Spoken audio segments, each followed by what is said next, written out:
नमस्कार दोस्तों। हमारी आज की कहानी है नीली आंखों वाली परी की कहानी। सालों पहले भानिया राज्य में कर्ण राजा का शासन चलता था। राजा का दिल बहुत साफ था। वह हर त्योहार के दिन लोगों को दान देते थे। इस साल भी एक त्योहार के अवसर पर राजमहल में दान लेने वालों की भीड़ लग गई। राजा ने सबको भर भर कर दान दिया। अंत में कमर को झुकाए हुए एक महिला राजा के पास दान लेने के लिए पहुंची, लेकिन तब तक राजा के पास दान देने के लिए कुछ भी नहीं बचा। राजा ने तुरंत अपने गले से हीरे का हार निकालकर उस महिला को दे दिया। वह महिला राजा के सिर पर हाथ फेरते हुए आशीर्वाद देकर चली गई। अगले दिन राजा अपने बगीचे में बैठकर सोच रहे थे कि मेरे जीवन में एक पुत्र की कमी है। भगवान ने मुझे सब कुछ दिया, लेकिन पुत्र सुख पता नहीं क्यों नहीं दिया। तभी राजा के गोद में आकर एक आम गिरा। राजा इधर उधर देखने लगे। उनके मन में हुआ कि आखिर यह आम मेरी गोद में आया कैसे। तभी कुछ देर बाद उन्हें बहुत सारी परियां देखीं। उन सभी परियों में से एक नीली आंखों वाली परी राजा के सामने आई और बोलने लगी कि इस आम को अपनी पत्नी को देना। यह आम तुम्हें पुत्र रत्न देगा। इसे खाने के 9 महीने बाद ही तुम्हारी पत्नी माँ बन जाएगी। वैसे तुम्हारे भाग्य में पुत्र सुख तो नहीं है, लेकिन तुम दिल के साफ हो और बहुत दानी हो, इसलिए तुम्हें यह सुख मिला है। बस यह सुख तुम्हें सिर्फ 21 साल तक मिलेगा। जैसे ही तुम्हारे बेटे की शादी होगी, उसकी मौत हो जाएगी। राजा ने दुखी मन से नीली आंखों वाली परी से पूछा, क्या इसका कोई उपाय नहीं है? परी ने कहा, राजन, कल मैं कमर झुकाते हुए एक साधारण महिला के रूप में तुम्हारे दरबार में दान लेने के लिए आई थी। देखो, जो माला तुमने मुझे दी थी वो मेरे गले में है।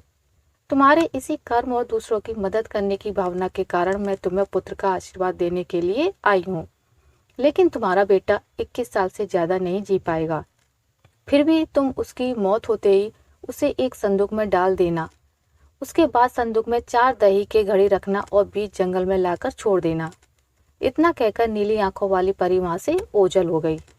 राजा ने महल जाकर सारी बात अपनी पत्नी मैत्री को बता दी और उसे आम खाने के लिए दिया। राजा की पत्नी ने आम खाने के ठीक 9 महीने बाद एक पुत्र को जन्म दिया। बेटा होने की खुशी में राजा ने बहुत बड़ा जश्न रखा। जश्न के बाद बेटे का नाम देव रखा गया। समय के साथ राजकुमार देव की उम्र 21 साल की हो गई। उसके विवाह के लिए प्रस्ताव आने लगे। राजा ने एक बुद्धिमान लड़की वत्सला से अपने बेटे की शादी करा दी। शादी के कुछ ही दिनों बाद नीली आंखों वाली परी की बात सच हो गई और राजा का बेटा देव मर गया। राजा और रानी नीली आंखों वाली परी की बात भूल गए थे। जब देव के अंतिम संस्कार के लिए राजा लोगों के साथ शमशान की ओर बढ़ने लगा तो राजा को परी की बात याद आ गई। तुरंत राजा ने अपने सैनिकों से एक बड़ा सा संदूक और 4 दही के घड़े लाने के लिए कहा। संदूक आते ही राजा ने भारी मन से अपने बेटे को उसमें डाला और दही के 4 घड़े भी रख दिए। उसके बाद राजा ने अपने सैनिकों की मदद से उस घड़े को घने जंगल के बीचों बीच रख दिया। वहां से लौटने के बाद राजा का मन किसी काम में नहीं लगा। कुछ समय बाद देव की पत्नी अपने मायके चली गई। समय बीता और देव की मृत्यु को 1 साल हो गया। देव की पत्नी वत्सला के घर एक बूढ़ा आदमी खाना मांगने के लिए पहुंचा। उसने बड़े प्यार से उसे खाना खिलाया। खाना खाने के बाद उस भिखारी ने अपना हाथ धोने के लिए दूसरे हाथ की मुट्ठी खोली। तभी वत्सला ने उस मुट्ठी में अपने पति देव की सोने की चेन देखी। वत्सला ने तुरंत भिखारी से पूछा, आपको यह चेन कहाँ से मिली? यह मेरे पति की है, जिन्हें संदूक में बंद करके जंगल के बीच में रखा गया था। भिखारी ने डरते हुए कहा, हाँ, मैंने यह चेन उसी संदूक से निकाली है। वत्सला ने कहा, आप डरिए मत, मैं सिर्फ उस जंगल तक जाना चाहती हूँ जहाँ मेरे पति का संदूक रखा है। भिखारी ने कहा, वह भयानक जंगल है, मैं आपको वहां तक नहीं लेकर जा पाऊंगा। हाँ, आप चाहो तो मैं आपको उस संदूक से थोड़ी दूर ले जाकर छोड़ सकता हूँ। वत्सला तेजी से भिखारी के साथ जंगल तक पहुंची। घने जंगल से पहले ही भिखारी वहां से चला गया। फिर वत्सला अकेले अपने पति के संदूक को ढूंढने के लिए निकल पड़ी। वहां जाकर उसने अजीब सी चीजें देखी। उस संदूक के पास बहुत सारी परियां थीं। वत्सला पेड़ के पीछे छुपकर उन्हें देखने लगी। वत्सला ने देखा कि सारी परियों के बीच से एक नीली आंखों वाली परी आई और उसने संदूक में एक लकड़ी देव के मृत शरीर के सिर के पास और एक पैर के पास रखी। तभी देव संदूक से बाहर निकल आया। परियों ने देव को मिठाई खिलाई और दोबारा संदूक के अंदर डालकर लकड़ियों की स्थिति बदल दी। रोज रात को नीली आंखों वाली परी इसी तरह से देव को संदूक से बाहर निकालती और फिर उसी में बेच देती थी। वत्सला डरते हुए उसी जंगल में फल खाकर 3 से 4 दिन तक यह सब देखती रही। एक दिन वत्सला ने भी संदूक खोलकर नीली आंखों वाली परी की तरह ही लकड़ी की स्थिति को बदला।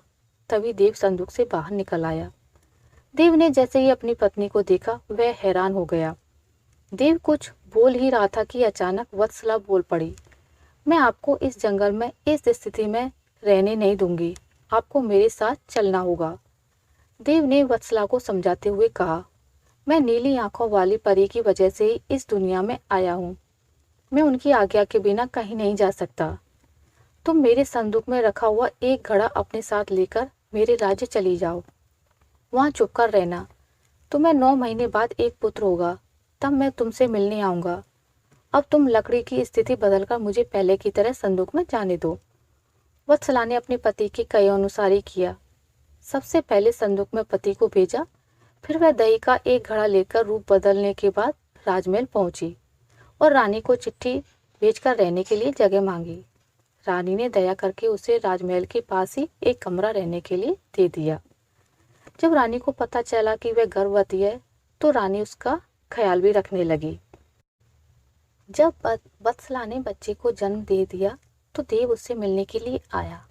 उसी समय रानी पास से ही गुजर रही थी। उन्होंने तुरंत अपने बेटे को पहचान लिया।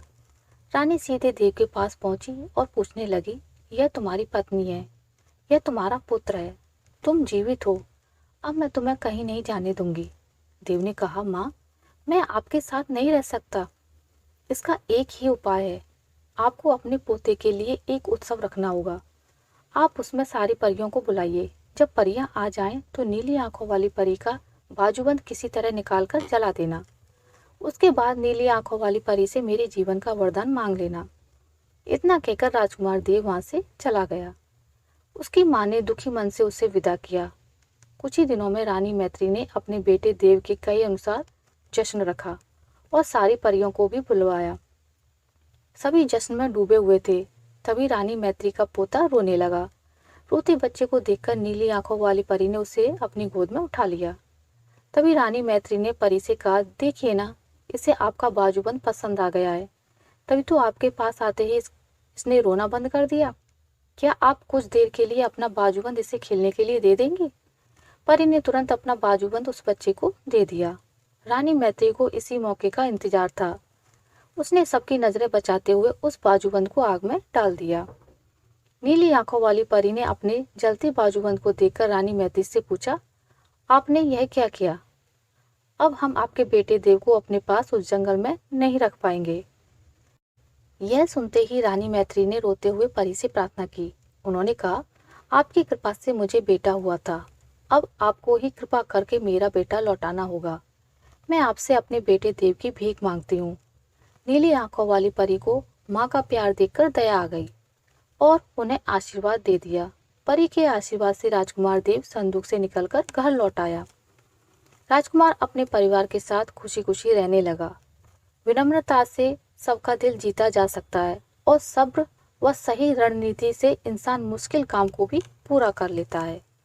आशा करती हूँ आपको मेरी ये आज की कहानी अच्छी लगी होगी। अगर आपको मेरी ये कहानी अच्छी लगी है तो इसे लाइक करें, ज़्यादा से ज़्यादा शेयर करें और अगर आप मेरे चैनल पर नए हैं तो इसे सब्सक्राइब करना ना भूलें। मिलते हैं एक नई कहानी के साथ, तब तक के लिए नमस्कार।